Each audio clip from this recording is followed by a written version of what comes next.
Hello, and welcome to Painted Prayers with Pastor Sue. My name is Sue Trowbridge from Vermontville, Michigan. I've been an open and affirming United Methodist pastor for 24 years, serving the church. During that time, I have seen the results of prayer and have seen so many miracles happen. And many times we feel helpless in situations like the one that we're in right now in the spring of 2020 with this pandemic. And prayer gives us a sense of hope because we put ourselves in God's hands and we know that God always cares about us and that God always listens.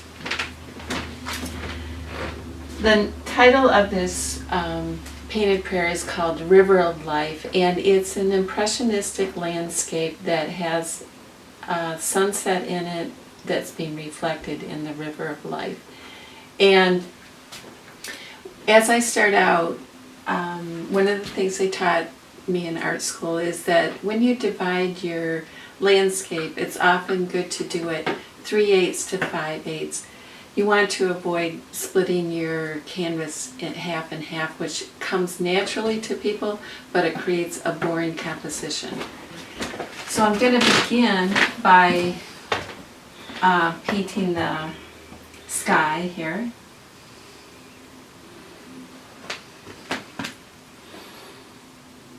And using kind of a peach color.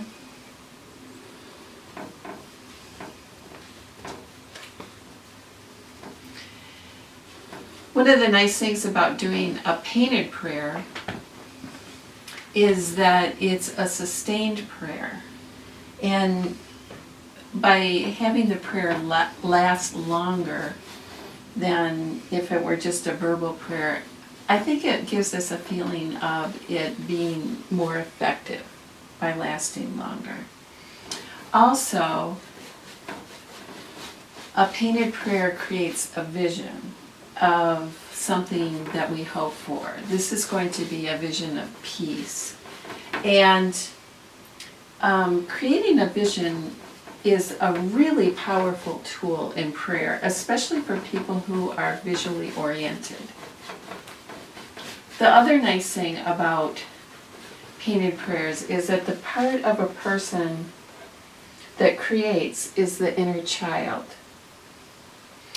So when we are praying and creating at the same time, we're doing so from our child ego state. And we all know from being children and seeing children that children have tremendous faith. And Jesus said, in order to get into the kingdom of heaven, you must come as a child. So by painting and praying at the same time, what we're doing is we are entering into the kingdom of heaven as a child with the faith of a child. So it makes our prayer more effective because of the faith. We know that faith is an important element in miracles happening.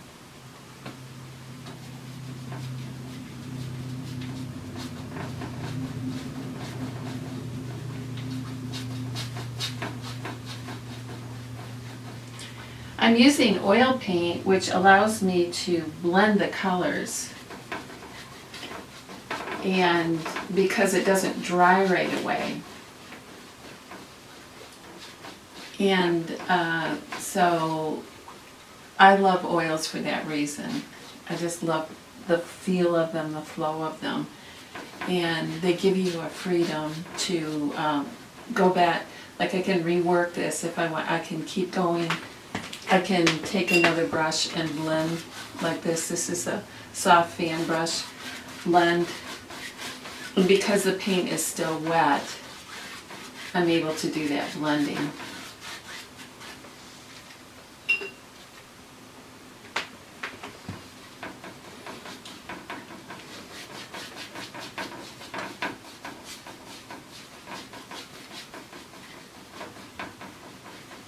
When I do my painted prayers, I try to prepare myself spiritually for it, excuse me, by praying. And I've created a room in my house that I call my prayer studio. And in my prayer studio, I have the rocking chair that my mother rocked me in when I was a child. I have artwork that on the walls that was done by my loved ones. And so it's a very spiritual place. And I have a Bible in there that I like to read. And so I spend time before I go to the easel in my prayer room. And this could be any space in your house. It doesn't have to necessarily be a specific room. It could be any place in your house. But just a quiet place where you can get in touch with God. And I pray my daily prayers, but then I also pray that God will fill me with the Holy Spirit for the purpose of painting.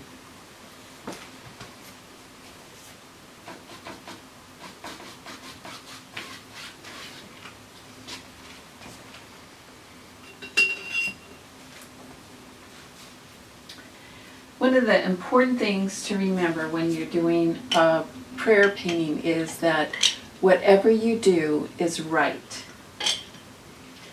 We are trying to create a vision of what it is, a positive vision. But what's more important than the vision than we're creating is the experience we're having of praying and the meaning behind the painting.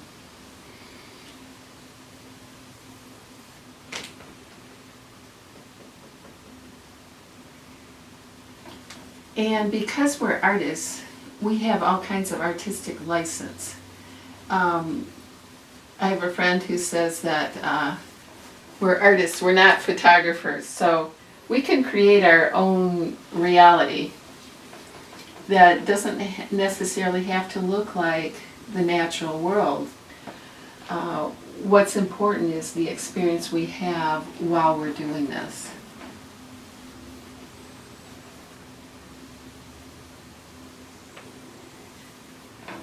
And it takes practice to get good at painting, just like it does with anything else you learn. If you sit down at the piano the first time, you're not able to play Mozart, but if you practice long enough, you will be able to play Mozart. And my teacher's name is Craig Bishop from Battle Creek, and he says that it takes 200 paintings to get good. So it's a long-term learning process. And we're practicing while we're doing our painted prayers, and we're going to get better while we do it. But we have freedom in that we are practicing when we don't really have to worry that much about the results, because the prayer is the main important thing in the painting that we're doing. Jesus said that to worship in spirit and truth. It doesn't matter how you worship as long as it's in spirit and truth. And the same thing is true for our painting. It doesn't matter how we paint. All that matters is that we are painting in spirit and truth, that we're being authentic.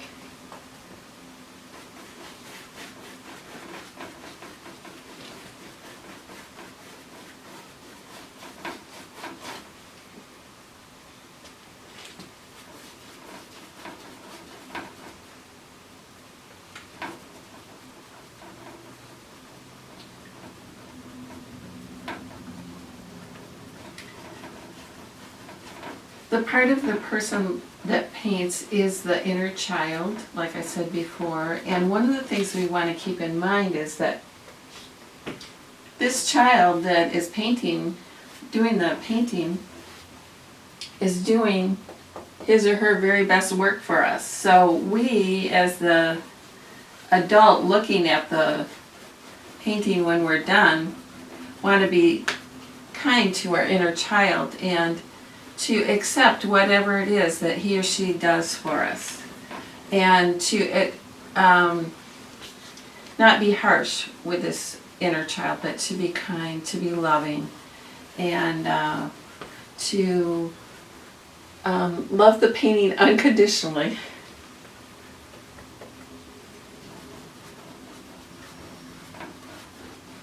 I'm using rainbow colors here,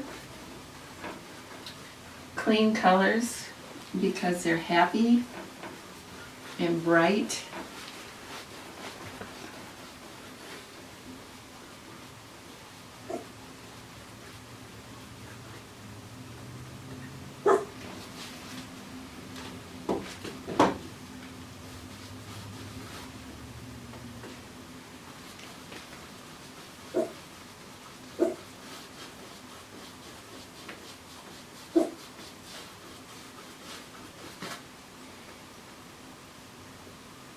And I'm going to be making the river into a peach color to reflect the sunset in the sky.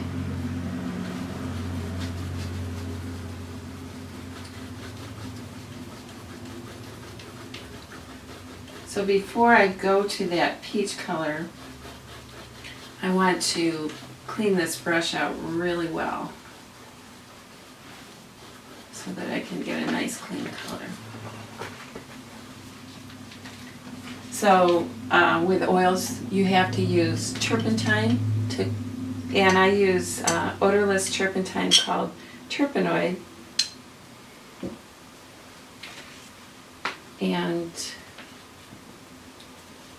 dry my brush out, and then I'll go to my peach color for the river.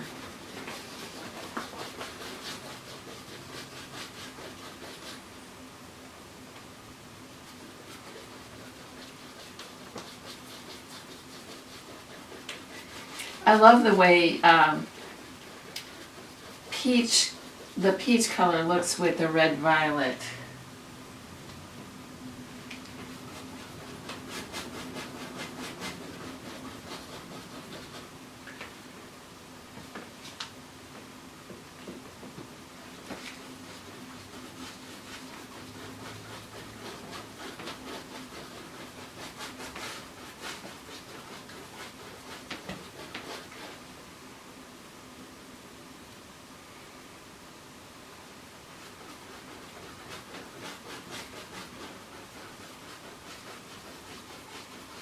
And I'm going to kind of blend them in together here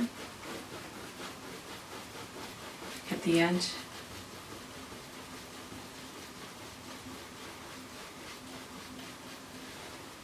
Which gives it a soft feel. And I like that softness because I'm trying to create a sense of peace and harmony.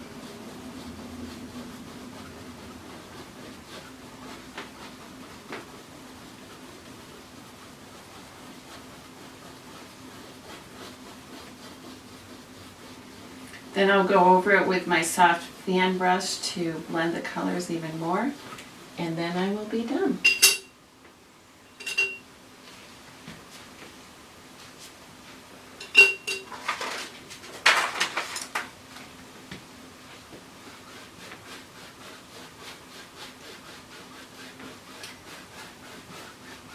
You can always do a second coat over this, and it will be really beautiful if you do that. It's kind of like when you do a second coat on your wall in the kitchen when you're painting. It just makes it so smooth looking and takes out all the brush strokes and gives you that nice opaque look.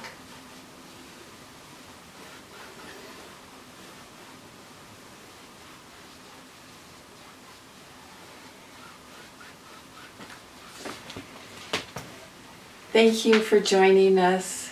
God bless you. Take care. Bye-bye.